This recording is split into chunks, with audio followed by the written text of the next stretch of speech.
처음 오신 분들이 있는 것 같아서 제가 좀 설명을 드리면, 우리 교회는 큐티인 큐티 본문으로 주일 설교를 합니다.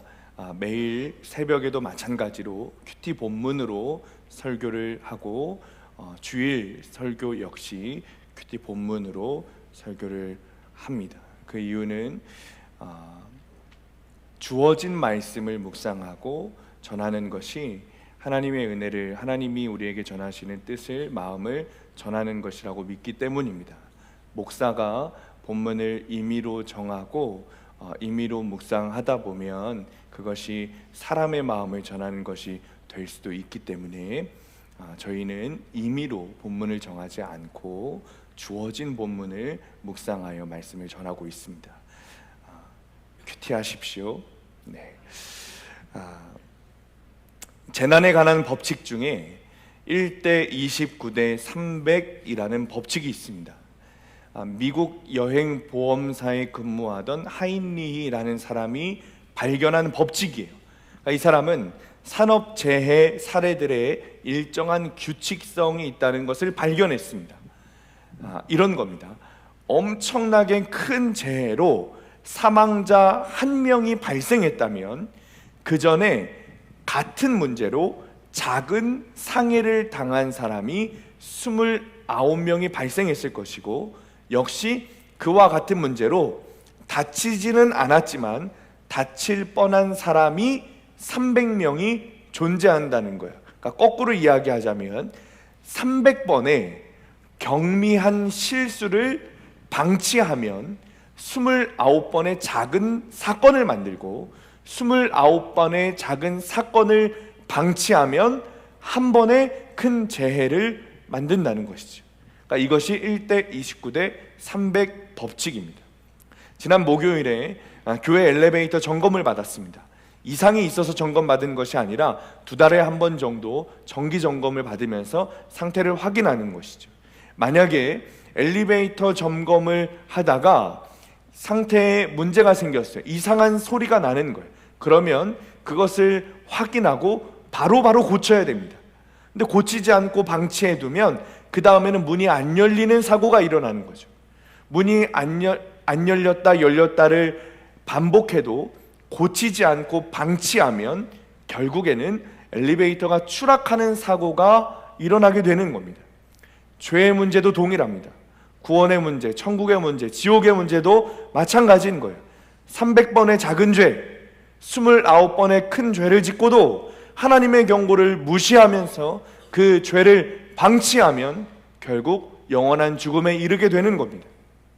몇 달 전에 저희 아버지가 치아 임플란트를 하셔야 돼서 같이 치과에 간 일이 있습니다. 그날 처음 아버지의 치아를 자세히 봤어요. 깜짝 놀라서 눈물이 나올 정도였습니다.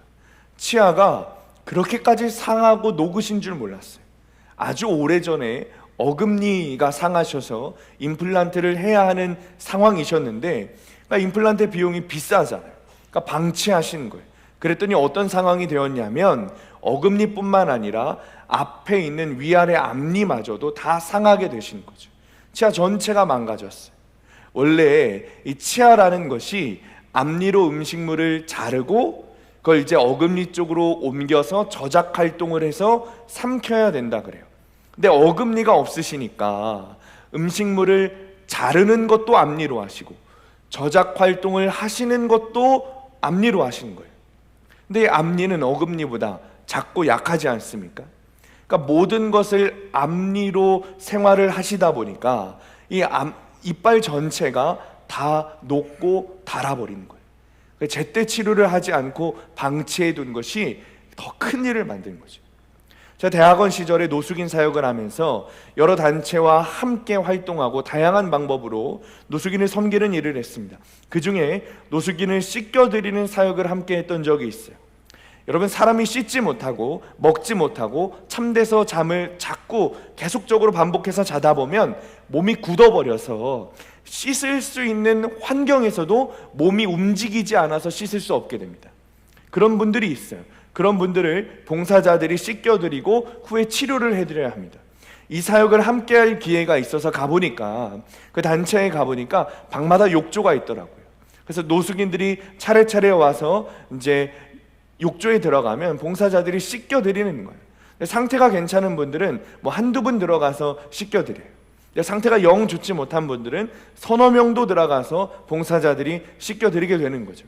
저는 자원에서 정말 좋지 않은 분을, 상태가 좋지 않은 분을 맡아서 들어갔습니다. 남자 봉사자만 4명이 들어갔어요. 목욕을 시켜드렸죠. 깜짝 놀랐습니다. 이 남자분이 너무 씻지 못하니까 머리를 도무지 감겨드릴 수가 없는 거예요. 샴푸질을 막 5번, 6번씩 해도 안 됩니다. 안 되니까 가위로 머리를 자를 수밖에 없었어요. 더 깜짝 놀란 것은 몸 상태였어요. 전 사람의 몸이 그렇게 될 수 있다고 처음 알았어요. 얼마나 이분이 씻지는 못했는지 손가락 한마디 정도의 두께가 되는 때가 온몸에 붙어 있는 거예요. 그거를 어떻게 떼냐면 때를 미는 도구가 있습니다. 여러분 바닥에 껌 떼는 거 있죠. 그런 것처럼 생긴 때 미는 도구가 있어요. 그래서 그 뭐 등이며 손이며 발이며 이걸로 다 밀어야 돼요. 그럼 막 우두두 막 떨어져야 돼요. 의사 선생님이 말하기를 이분은 빨리 발견되지 않고 그대로 방치되었으면 수일 내로 돌아가셨을 것이다. 그렇게 말하더라고요. 여러분 구원의 문제는 방치해둬선 안 됩니다. 굉장히 급한 문제인 거예요. 죄의 문제는 타협하고 방치해둘 문제가 아니라 급하게 처리해야 돼요. 피 흘리기까지 싸워야 되는 문제가 죄의 문제, 구원의 문제. 죄를 가볍게 여기고 방치하면 영원한 죽음에 이르게 되는 겁니다. 죄에 대한 문제를 급하게 여기고 거룩을 향하여 살다가 천국으로 갈지, 아니면 죄의 종노릇하는 내 자아의 본능대로 육신의 쾌락을 쫓다가 지옥으로 갈 것인지, 그것은 전적으로 자기의 선택인 거죠. 죄의 실수로 넘어질 수 있습니다. 넘어질 수 있죠. 그러나 그때 죄의 문제를 급하게 여기면서 싸워야지, 그냥 방치해두고 오히려 그 죄를 즐기면서 2번 넘어지고 3번 넘어지고 4번 넘어지고 그러면 영원한 죽음으로 가게 되는 거예요. 여러분 벽에 작은 곰팡이가 생겼어요. 그 곰팡이 빨리 닦지 않고 그냥 방치해두면 어떡해요? 아주 그날 저녁에 온 벽에 곰팡이가 새겨지는 거예요. 똑같습니다. 죄를 방치하면 결국 나의 모든 영혼을 병들게 하고 죽음으로 가게 하는 거예요. 저번 주에 에스더를 묵상하면서 에스더는 하나님의 섭리라는 주제로 에스더를 묵상해야 된다 그랬어요. 내 삶에 보이지 않으시는 하나님이시지만 하나님은 나의 모든 삶을 주관하고 계시고 놀라우신 하나님의 섭리 가운데 온 우주 만물의 모든 사람들이 살아가고 있다 말씀드렸습니다. 하나님은 당신의 섭리하심 속에서 그냥 우리는 이리로 움직이시고 저리로 움직이시고 그러시는 것이 아니라 사람이라는 도구를 사용하셔서 하나님의 일을, 하나님의 뜻을 이루시기를 원하십니다. 그 도구가 바로 모르드게와 에스더였습니다. 특히 에스더는 어떻게 했어요? 자신의 삶에 주어진 상황들의 작은 것 하나하나 다 순종했어요. 이것이 하나님이 주신 상황이구나 믿고 순종했어요. 그러자 하나님께서는 에스더를 통해 유대 민족을 구원하시기 위한 계획을 시작하십니다. 여러분 4장에 보면 에스더가 죽으면 죽으리이다 라는 결단을 가지고 왕 앞에 나아갑니다. 왜요? 왕후라고 해서 왕 앞에 함부로 나갈 수 있는 게 아니었습니다. 왕 앞에 나아갈 때 그를 보고 왕이 기쁘게 여기지 아니하면 왕후든 신하든 뭐 고관 대작이든 상관없습니다. 왕이 기쁘게 여기지 않았는데도 불구하고 왕 앞에 나아갔다 죽는 거예요. 그러나 하나님의 섭리하심 가운데 왕은 에스더를 기쁘게 여겼고 그리고 악의 축이었던 하만은 자신의 꾀에 자기가 넘어가서 긴 장대에 달려 죽게 되었습니다. 문제가 끝났습니까? 남아 있었어요. 무슨 문제죠? 하만이 왕의 반지를 가지고 쓴 조서가 문제였어요. 그 조서의 내용이 뭐였습니까? 아달월 12월 13일 유다 민족을 몰살시킨다. 하만은 죽었지만 하만이 쓴 조서는 그대로 남아 있었어요. 사라지지 않았어요. 왕의 인장이 찍힌 조서는 왕도 함부로 못했어요. 아주 강력한 법이었어요. 바꿀 수 있는 게 아니에요. 쉽게 바꿀 수 있는 게 아니에요. 다시 말하면 아달월 12월 13일 유대 민족을 말살한다 라는 그 조서는 여전히 유효한 거죠. 하만은 죽었지만 그 조서를 그냥 방치해 두면 어떻게 돼요? 유다민족은 다 죽는 거예요. 그러니 모르드게와 에스더의 마음이 어떻겠습니까? 여러분 어떻게 했어요? 급한 거예요. 급한 거예요. 빨리 이 문제를 해결해야 되는 거예요. 빨리 죽음의 문제, 유다민족의 구원의 문제, 지금 빨리 당장 반드시 해야 되는 거예요. 3절 4절 말씀 함께 있습니다. 3절 4절 시작. 에스더가 다시 왕 앞에서 말씀하며 왕의 발 아래 엎드려 아각 사람 하만이 유다인을 해하려 한 악한 꾀를 제거하기를 울며 구하니 왕이 에스더를 향하여 금규를 내미는지라. 에스더가 일어나 왕 앞에 서서 아멘. 에스더가 다시 왕 앞에 나아갑니다. 다시. 여러분 앞서 말씀드렸지만 왕 앞에 함부로 갈 수 있는 게 아니라니까요. 왕 앞에 갈 때마다 왕의 윤허를 받지 않으면 안 됩니다. 에스더라고 해서 괜찮은 게 아니에요. 그전과 마찬가지로 에스더는 지금 무엇을 무릅쓰고 죽음을 무릅쓰고 자신의 무엇을 걸고 생명을 걸고 왕 앞에 나아가는 거예요. 왜요? 급한 거예요. 유다민족의 구원의 문제가 급한 거예요. 죄의 문제가 급한 거예요. 지금 아니면 안 되는 거예요. 지금 아니면 다 죽게 생긴 거예요. 실제로 에스더가 왕의 윤허를 받아서 모르드게가 다시 조서를 쓰죠.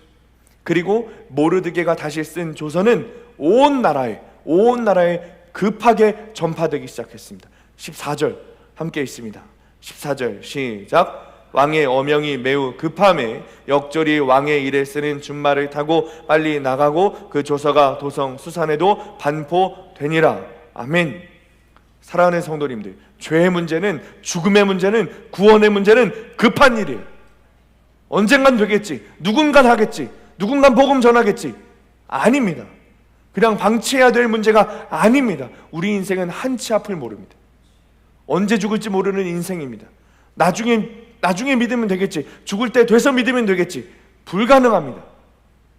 구원의 문제는 방치할 문제가 아니라 오늘, 지금, 당장, 반드시 지금 싸워 이겨야 할 문제가 구원의 문제입니다. 자, 11절 함께 있습니다. 11절 시작. 조서에는 왕이 여러 고을에 있는 유다인에게 허락하여 그들이 함께 모여 스스로 생명을 보호하여 각 지방의 백성 중 세력을 가지고 그들을 치려하는 자들과 그들의 처자를 죽이고 도륙하고 진멸하고 그 재산을 탈취하게 하되. 아멘. 죽이고 도륙하고 진멸하여 생명을 보전하라. 여러분, 죄의 문제와 싸워야 합니다. 거짓과 싸워야 합니다. 교만과 싸워야 합니다. 사탄 마귀와 싸워야 합니다. 아멘. 이 사실을 믿으시기 바랍니다. 하만이 유대 민족을 죽이기로 한 그날, 아달월 12월 13일, 유다 민족에게는 그날이 죽음의 날이었어요. 소망 없는 날이었어요. 아무런 소망 없는 날. 그런데 모르드게가 다시 쓴 왕의 조서가 온 나라에 퍼지자, 그리고 유다 민족들이 싸우기로 마음을 결단하자, 이 날은 소망이 없는 날이 아니라 구원의 날이 되었습니다. 죽음에서 승리한 날이 된 거예요. 사랑하는 성도님들, 죄와 싸우고 있습니까? 죄는 방치하면 그 결과는 죽음뿐입니다. 죄를 방치한다는 것은 지옥으로 가는 급행열차를 탄 거예요. 그러나 왕의 조서, 즉 하나님의 말씀을 붙들고 죄와 싸우기 시작하면 그날은 구원의 날이 됩니다. 한 선교팀이 몽골로 선교를 갔습니다. 몽골 초원에서 현지인들과 예배를 마치고 선교팀이 밖에서 쉬고 있는데 뱀 한 마리가 선교팀 쪽으로 막 기어오는 거예요. 그걸 본 선교팀 중에 남자분들이 막 이야기를 하는 거죠. 저 뱀은 독사인 것 같다. 아니야, 독사는 저렇게 안 생겼어. 그 꼬리만 잡아보자. 꼬리 잡으면 안 되지, 머리 잡아야 되지. 잡아서 탕을 해먹자, 구워 먹자, 뭐 끓여 먹자, 뭐 이런 이야기를 하는데 뱀이 계속 다가오는 거예요, 선교팀 쪽으로. 근데 그걸 본 몽골 현지인이 망치를 들고 달려와서 주저없이 뱀의 머리를 깨부셨어요.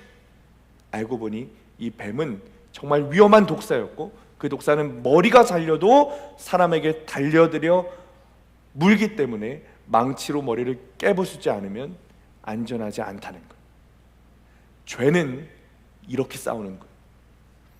그냥 방치하면 다가와서 나를 물어 죽게 만드는 거예요. 죄는 인정사정 보지 않고 싹을 잘라내버려야 돼요. 몇 주 전에 한 선교단체의 대표가 불륜을 저지르는 일로 교계가 들썩였습니다. 이 선교사가 설교를 한다고 하면 몇만 명의 사람들이 유튜브로 실시간 설교를 들었습니다. 아주 유명한 선교단체고 선교사입니다. 이 사람은 결혼을 해서 아이들도 있어요. 그런데 한 젊은 여자와 불륜을 저질렀고 그 사진이 다 퍼진 거예요. 온 교계에 영향을 미쳤습니다. 선교단체의 대표였던 이 선교사는 자신의 잘못을 자백하는 영상을 올렸고 바로 대표 자리에서 내려왔어요. 그 영상에도 설왕설래가 많았던 것 같아요. 뭐 이거 해야 된다, 저거 해야 된다, 뭐 잘못됐다, 잘했다, 뭐 이런 것도 있어요. 후임 대표가 그 선교사의 동생이 임명됐어요. 뭐 여러 가지 문제가 수면 위로 떠올랐어요. 그런데 더 충격적인 일이 일어났습니다. 감리교회 성자라고 불리시는 마가의 다락방교회 박보영 목사님이 그 선교단체에 가서 설교를 하시기로 했다는 거예요. 선교단체에서 초청을 해서 가신 것이 아니라 이런저런 사정을 들으시고 목사님께서 직접 전화를 하셔서 내가 가서 설교를 하겠다. 그 이유는 불륜을 저지른 선교사와 그 선교단체를 그냥 방치해둘 수 없다는 거예요. 회개하도록 해야 된다는 거예요. 박보영 목사님이라면 그러실 수 있겠다 싶지만 여러 가지 상황들을 보면 쉬운 일이 아닙니다. 이 선교사와 선교단체는 지금 교계는 물론이고 온 사회의 질타를 받고 있습니다. 그런 상황 속에서 직접 그 단체에 들어가서 설교를 한다? 여러분, 욕을 먹으러 들어가겠다는 거예요. 자신의 이미지에 엄청난 타격을 입게 될 겁니다. 그런데 그런 모든 것을 따지지 않고 직접 들어가 설교를 하시겠다는 것은 죄와 싸우겠다는 거예요. 구원의 시간이 급하니 직접 들어가서 설교를 하시겠다는 것은 죄와 싸우겠다는 거예요. 방치해두는 게 아니라 들어가서 죄와 싸워야 죽음에서 생명으로 바뀐다는 것을 아시는 거예요. 자신이 지금 싸워야 할 자리를 아시고 그곳으로 들어가서 싸우시는 거예요. 우리에게는 각자에게 주어진 믿음의 싸움의 자리가 있습니다. 신앙생활을 하다 보면 가정에서, 일터에서, 직장에서, 학교에서 믿음의 싸움을 해야 될 때가 있습니다. 장소가 있습니다. 죄의 유혹이 찾아올 때 여러분, 방치해두면 안 됩니다. 싸워야 돼요. 실제로 성경은 지속적으로 우리에게 싸워야 한다고 가르칩니다. 디모데전서 6장 12절 말씀, 우리 앞에 보시고 함께 읽습니다. 시작. 믿음의 선한 싸움을 싸우라. 영생을 취하라. 이를 위하여 네가 부르심을 받았고 많은 증인 앞에서 선한 증언을 하였도다. 아멘. 그리스도인이 무엇을 위해 부르심 받았다고요? 믿음의 선한 싸움을 싸우라. 영생을 위하여, 구원을 위하여 싸워야 합니다. 믿음의 싸움을 해야 되는 것, 죄와 싸워야 되는 것. 여러분, 믿음이 좋다는 것은 잘 싸운다는 겁니다. 잘 싸우는 사람이 믿음이 좋은 사람입니다. 죄와 싸우면 여러분 이겨야 돼요? 이겨야 돼요? 이겨야죠. 지면 안 돼요. 죄와 싸워서 승리해야 돼요. 죄와 싸워서, 잘 싸워서 승리하는 사람이 믿음이 좋은 사람이에요. 포기하지 말고 싸워야 돼요. 포기하지 말고, 넘어진다고 포기하지 말고. 늘상 지고자 하는 사람이 있어요. 늘상 넘어지고자 하는 사람이 있다고요. 습관적으로. 안 됩니다. 믿음이라는 것은 죄와 싸우는 거예요. 그 싸움에서 이겨야 돼요. 그래야 우리에게 구원이 주어집니다. 우린 누굽니까? 하나님의 군사입니다. 하나님 나라의 군사입니다. 군사는 싸우는 존재예요. 싸우는 존재. 여러분, 적이 있는데, 내 눈앞에 적이 있는데 방치하면 어떻게 돼요? 내가 맞아 죽는 거예요. 적군이 우리 성을 다 에워쌌습니다. 도망갈 데가 없습니다. 어떻게 해야 돼요? 싸워야죠. 안 싸우면 어떻게 돼요? 안 싸우고 방치하면 식량이 다 떨어지는 거예요. 먹을 것이 없는 거예요. 결국에 어떻게 합니까? 서로 잡아먹다 죽는 거예요. 싸워야 돼요. 그리스도인은 예수님을 처음 만난 그때부터 마지막까지, 우리의 목숨이 다할 때까지, 그날까지 하나님의 나라의 군사로 죄와 싸워 승리해야 되는 존재입니다. 믿음의 사람들은 신앙을 싸움으로 정의했어요. 싸움으로. 디모데후서 4장 7절 함께 읽습니다. 디모데후서 4장 7절 시작. 나는 선한 싸움을 싸우고 나의 달려갈 길을 마치고 믿음을 지켰으니. 아멘. 바울이 고백하는 거예요. 나는 선한 싸움을 싸웠다. 여러분, 바울이 어떤 사람이에요? 사도 바울이 어떤 사람입니까? 예수님을 만난 후에 제자로서, 신앙인으로서, 그리스도인으로서 모범을 보인 가장 1등, 그 사람이 사도 바울이에요. 그 사람이 자신의 삶에서 신앙생활에 대해서 뭐라고 설명합니까? 나는 선한 싸움을 싸웠다. 나는 달려갈 길을 마쳤고 믿음을 지켰다. 여러분, 신앙생활은 죄와 싸우는 생활입니다. 한 달 전에 나라가 떠들썩한 사건이 있었습니다. 한 남자가 여자를 흉기로 찔러 죽였어요. 남자친구가 여자친구를 찔러 죽인 거예요. 여자친구가 헤어지자고 했대요. 그러니까 건물 옥상으로 불러서 칼로 찔러 죽였어요. 더 충격인 것이 뭔가, 이 남자친구가 누군가 수능 만점을 받은 의대생이래요. 자신의 적을 잘못 인식한 거예요. 여러분, 의대생이면 공부 열심히 해서 사람 살릴 생각을 해야죠. 육체에 있는 병을 자신의 적으로 인식하고 그 병을 적으로 생각하고 그 암을 적으로 생각해서 그 병과 싸워야 되는데, 사람을 적으로, 그 여자친구를 적으로 인식해서 사람을 죽인 거예요. 군대에 가면 복무신조라고 외웁니다. 왜 외우는가? 우리가 왜 군인이 되어서 무엇을 지키고 무엇을 위해서 싸우는지 정신교육하는 거예요. 특히 우리의 주적이 누군가, 주적, 민주주의를 위협하고 지금도 도발을 일삼으면서 3대 세습, 이제는 4대 세습을 위해 달리고 있는 김정은 일가, 북한군, 이들이 우리의 주적이라고 계속해서 교육을 시켜요. 누가 우리의 적인지 명확하게 알아야 군인으로서의 의무를 다해 싸우는 것. 여러분, 우리는 누구와 싸우는 존재입니까? 죄와 싸워야 됩니다. 내가 지금 누구와 싸우고 있는지 그 대상을 분명하게 정하고 알아야 됩니다. 자꾸 남편하고 싸우지 마세요. 자꾸 아내하고 자식하고 싸우지 마세요. 자꾸 엉뚱한 사람 붙잡고 싸우지 마시란 말이에요. 죄와 싸우세요. 죄와. 옆에 있는 사람하고 싸우지 말고, 교회 와서 싸우지 말고 죄와 싸우십시오. 죄와. 그리고 싸울 때는 어떻게 싸워야 되는가? 죽기까지 싸워야 돼요. 히브리서 12장 4절 말씀, 너희가 죄와 싸우되 아직 피 흘리기까지는 대항하지 아니하고. 무슨 말이에요? 우리가 죄와 싸우려면 피 흘리기까지 싸워야 된다는 거예요. 죽기까지 싸워야 된다는 거예요. 죽기 살기로 싸워야 된다는 거예요. 그렇지 않은 사람들이 너무 많아요. 싸우다 말아요. 방치해요. 죄를 포기해요. 그러면 안 됩니다. 죽기 살기로 싸워야 돼요. 에스더의 모습이 다 그랬어요. 왕의 신기에 따라 나를 죽일 수도 살릴 수도 있는 상황에서 무엇을 걸어요? 자기 생명을 걸고 죄와 싸우는 거예요. 그래야 승리할 수 있습니다. 성경은 우리가 죄를 이길 수 있다고 가르칩니다. 예수님은 우리에게 이미 이겨놓은 싸움을 하라고 말씀하세요.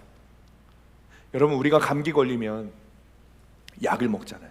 심한 감기를 먹으면 항생제를 먹습니다. 항생제.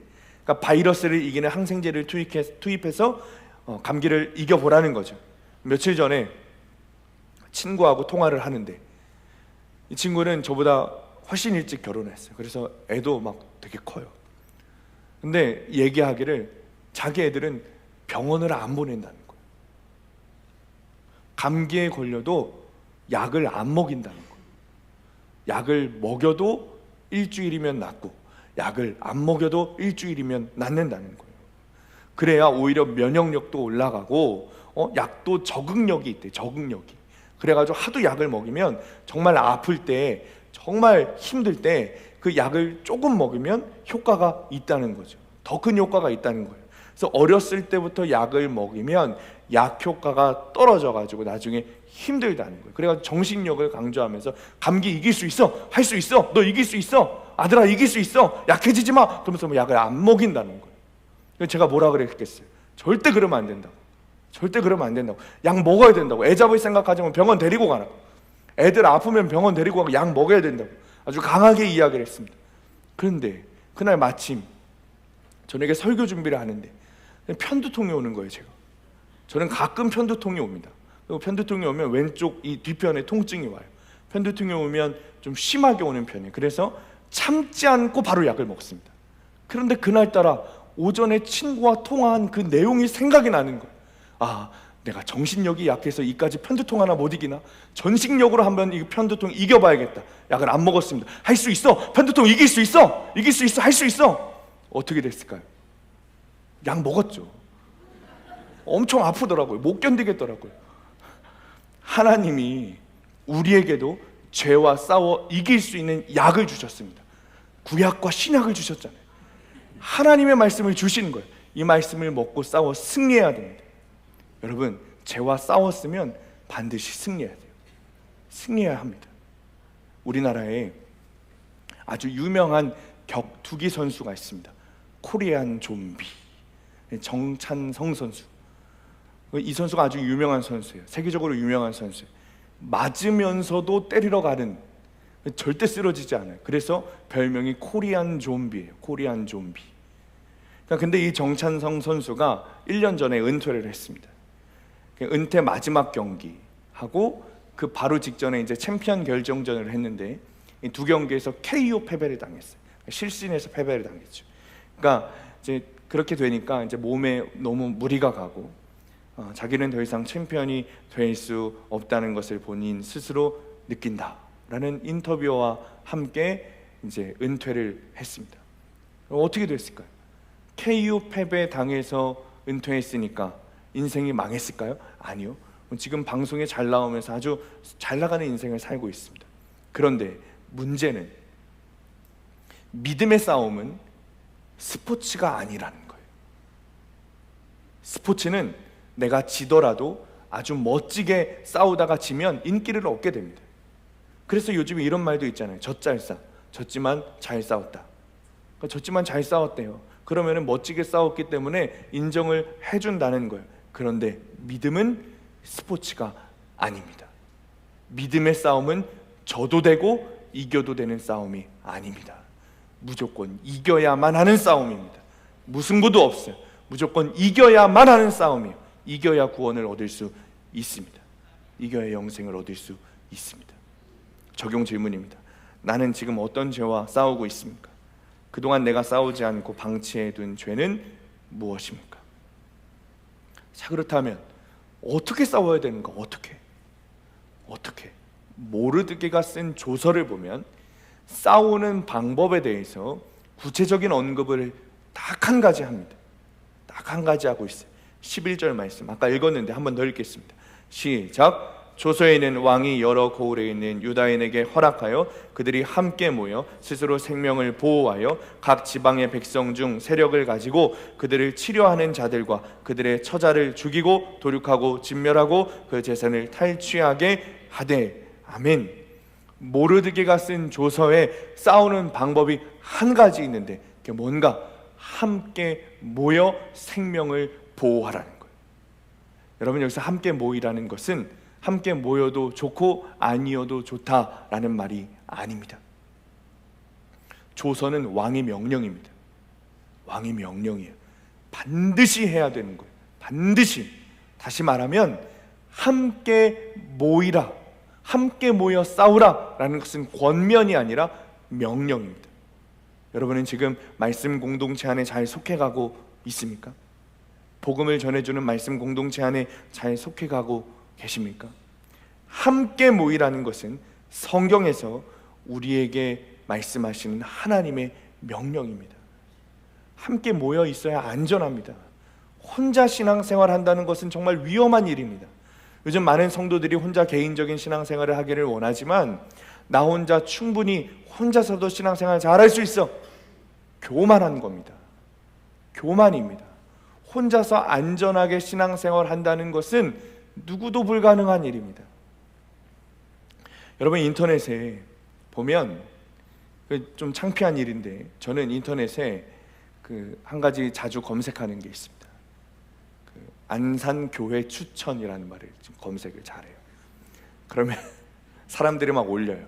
이제 뭐 이런 거죠. 제가 이번에 어디 지역으로 이사했는데, 안산 지역으로 이사했는데 안산에 좋은 교회를 추천해 주세요. 그러면 제가 거기 댓글에다가 안산에는 수암교회가 있습니다. 여러분들도 그런 글 보시면 쓰시기 바랍니다. 안산에는 말씀대로 믿고 살고 누리는 수암교회가 있습니다. 어쨌든 그런 글을 보면 조건이 있습니다. 어떤 조건인가? 교회를 찾는 조건이 있는데 어떤 교회를 찾냐면 꼭 거의 99% 가능하면 아는 척 안 하는 교회가 좋겠습니다. 적극적으로 달려들어서 말 걸고 이것저것 하라는 소리 안 하는 교회였으면 좋겠습니다. 그냥 혼자 편안하게 다닐 수 있는 교회면 좋겠습니다. 정말 많은 사람들이 그런 교회를 원합니다. 그런데 성경은 혼자 신앙생활하는 것은 불가능하다고 가르칩니다. 우리 교회도 등록하시기 전까지는 적극적으로 권유하지 않습니다. 너무 처음부터 막 들이대가지고 막 등록하시라 그러면 부담스러워가지고 교회 안 나오시더라고요. 그러니까 그렇게 하지 않아요. 대신 사역자들이 체크를 하면서 나오시면 나오시는 대로 기도하고 안 나오시면 나오시는 대로 궁금해하면서 기도하죠. 대신 새신자 등록을 하겠다 그러면서 이제 카드를 딱 가지고 오시면 이때다 싶어가지고 꼭 드리는 말씀이 있습니다. 반드시 속회를 하셔야 합니다. 속회는 감리교의 정체성이에요. 우리 수암교회가 안전한 공동체로 유지될 수 있는 이유입니다. 교회 안에 작은 교회, 말씀 안에서 신앙생활하면서 그런 공동체가 속회예요. 어떻게 그렇게 될 수 있는가? 속회 안에서 그냥 세상 얘기하는 게 아니라 말씀으로 자기 삶을 나누고 그 삶을 말씀으로 해석하고 함께 죄와 싸워 이길 수 있도록 돕는 그런 공동체, 그런 공동체가 안전한 공동체고 우리 말씀 공동체가, 그런 속회가 말씀 공동체고 안전한 공동체인 거죠. 찾아가는 큐티 속회를 하는 이유도 여기에 있는 거예요. 속회 안에서 말씀으로 잘 나누고 계신지 확인하고 도와드리는 거예요.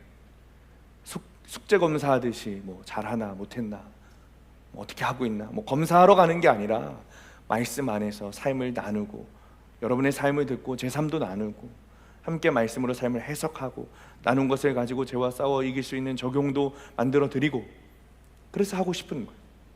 우리가 혼자 신앙생활 했을 때는 계속해서 넘어지지만 함께 모여 죄와 싸우면 반드시 승리하게 됩니다. 해본 사람은 알아요. 해본 사람. 여러분 그런 거 있잖아요. 니들이 개맛을 알아 이런 것처럼 먹어본 사람이 알듯이 해본 사람은 아는 거. 속회 안에 모여가지고 내 죄를 나누고 그 죄를 싸우기 위한 적용들을 처방받고 내 삶에서 죄와 싸워 이겼을 때 그 기쁨은 해본 사람만 아는 거. 급할수록 모여야 됩니다. 급할수록 하나가 되어야 합니다. 그래야 죄와 싸워 이길 수 있습니다. 이것은 단순한 권면이 아니라 하나님의 명령이에요. 죄와 싸워 승리하고 구원에 이르기를 원하시는 하나님의 명령이에요. 말씀 공동체 안에, 속회 공동체 안에 잘 붙어 있으시기를 축원합니다. 17절 말씀 함께 읽습니다. 시작. 왕의 어명이 이르는 각 지방 각 읍에서 유다인들이 즐기고 기뻐하여 잔치를 베풀고 그날을 명절로 삼으니 본토 백성이 유다인을 두려워하여 유다인 되는 자가 많더라. 아멘. 할렐루야. 뭔 뜻인지 몰라서 아멘을 못하세요. 제가 설명해 드릴게요. 유다 민족이 멸망의 위기에서 벗어나 구원과 승리를 만끽하는 모습을 보자 백성들이 유다인들을 두려워하기 시작했대요. 심지어 마지막 구절이 압권이에요. 유다인이 되는 자가 많더라. 유다인을 두려워했다는 것은 유다인보다 유다인을 구원하신 하나님을 두려워했다는 것. 그리고 본토 백성, 페르시아 백성들이 유다인이 되기로 했다는 거예요. 여호와 하나님을 믿기 시작했다는 거예요.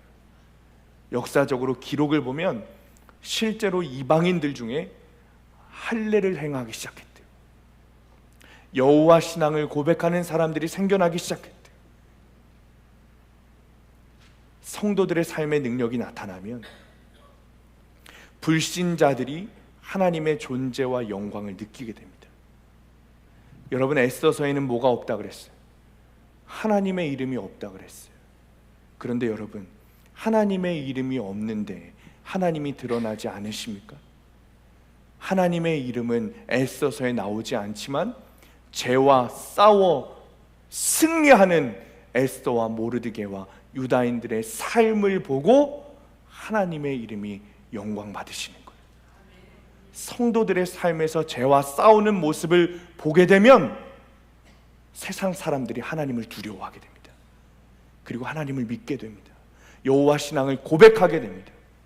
여러분, 누군가에게 복음을 전하고 싶다면 내 삶에서 내가 죄와 싸우는 모습을 보여야 합니다. 성도들의 삶을 통해 간접적으로 주님을 느끼게 되고 죄인들이 회개하고 돌아오게 하는 복음의 사명을 그때 감당하게 되는 것이요. 적용 질문입니다. 나는 내게 복음을 급하게 전해주는 공동체에 잘 속해 있습니까? 오늘 내가 듣고 삶으로 응답해야 할 부르심의 말씀은 무엇입니까? 오늘 나의 진정한 회개가 본토 백성들이 하나님을 두렵게 하는 최고의 전도가 될 줄 믿습니까? 말씀을 마칩니다. 우리가 한 청년의 이야기를 하면서 말씀을 마치려고 합니다. 청년은 하나님께서 얼마나 사랑하시는지 기도를 하는 대로 응답을 해주십니다. 말 그대로 급하게 막 하나님이 응답해 주세요. 부러워 죽겠어요. 아주 가족들에게 복음을 전하고 싶다, 그럼 막 기회를 주세요.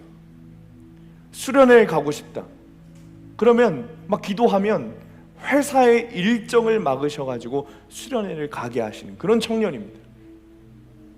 그런데 이 청년에게 한 사건이 일어납니다. 이 청년은 어려서부터 아빠와 떨어져 살았습니다.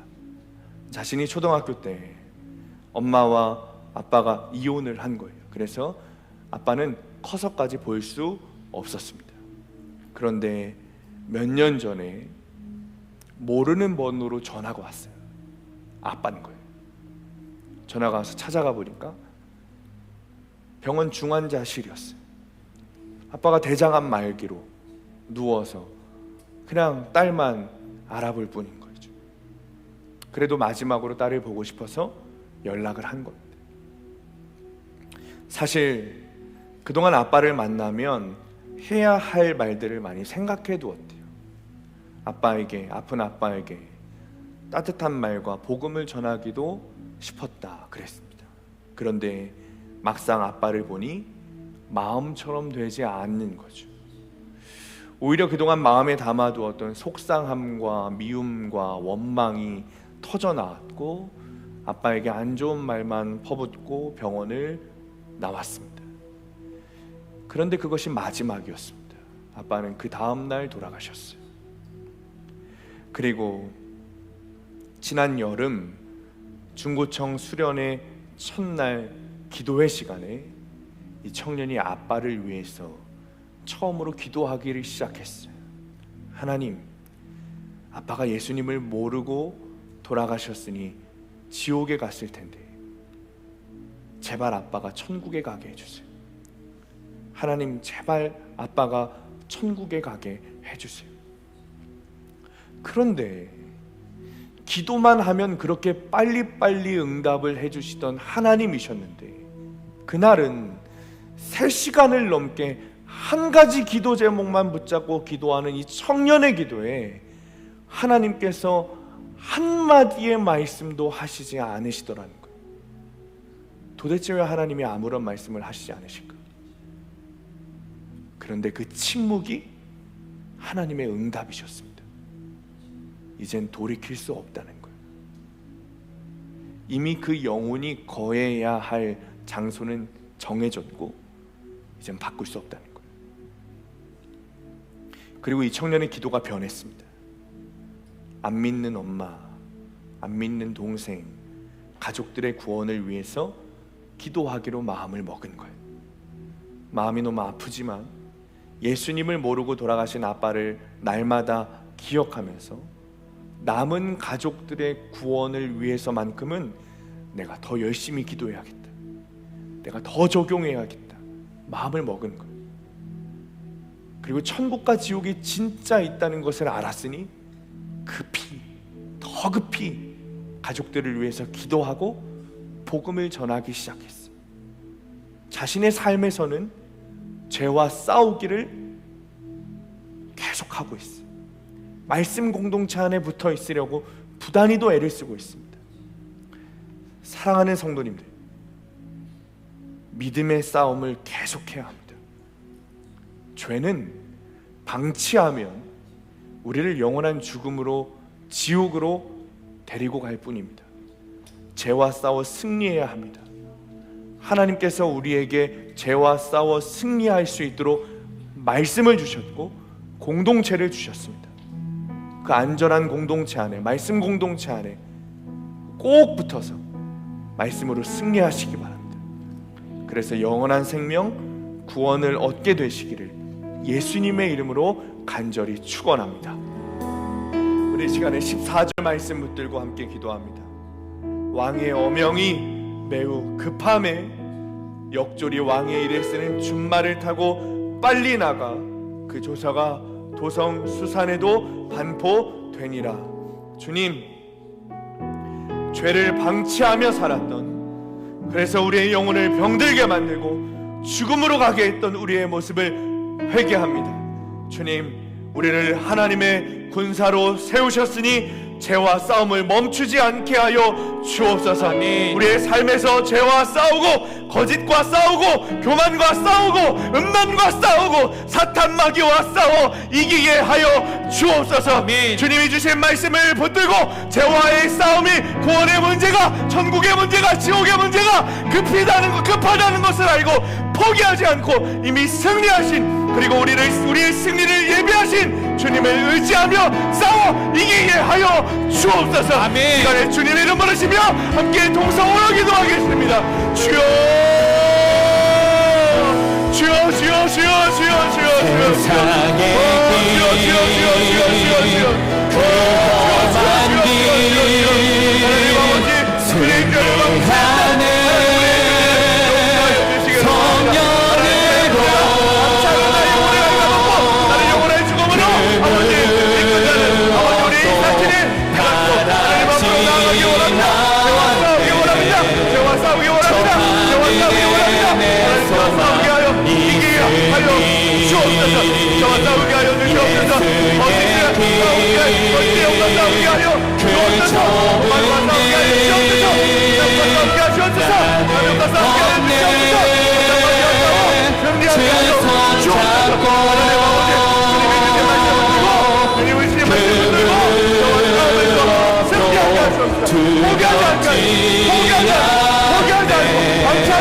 주님 주신 약속 내게 아버지, 우리의 승리를 위해 예배하실 하나님의 있음이 있습니다. 하나님의 말씀을 들고 예수님 붙들고 마무리하고 붙들고 험한 길 이기게 하여 주옵소서. 승리하는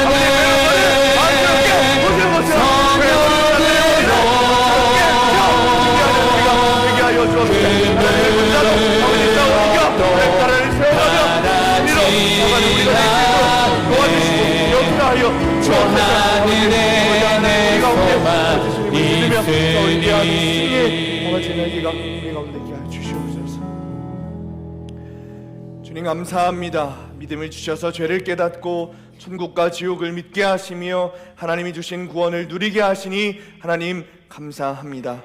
내 삶에 여전히 방치하고 있는 죄가 있다면 이제는 그것과 싸워 이기기를 원합니다. 하나님이 주신 복음을 붙들고 싸우게 하시고 이미 승리한 그 싸움에 적극적으로 임하여 주님이 주신 상급인 천국과 구원을 받아 누리게 하여 주옵소서. 하나님, 우리 가정에, 직장에, 교회에 여전히 본토 백성들이 있습니다. 하나님, 죄와 싸우는 유다인을 보고 하나님을 두려워하고 본토 백성들이 유다인이 된 것처럼 죄와 싸우는 우리의 삶을 통해 온 교회와 가정 안에 남아있는 본토 백성들이 하나님께로 돌아와 구속사의 삶이 열리게 하여 주옵소서. 이제는 만물을 지으시고 다스리며 섭리하시는 창조주 하나님의 사랑하심과 하나님 나라로 우리를 초대하시는 예수 그리스도의 은혜와 우리 안에 하나님 나라를 이루시는 성령님의 교통하심이 이제는 죄를 방치하지 않고 죄와 싸우기로 결단하며 주님이 주신 승리와 구원의 상급을 누리기를 바라며 세상으로 나아가는 모든 성도들 머리머리 위에, 우리들의 가정과 일터와 학업 위에, 그리고 사랑하는 수암교회 위에 영원토록 함께 하시기를 간절히 축원하옵나이다. 아멘.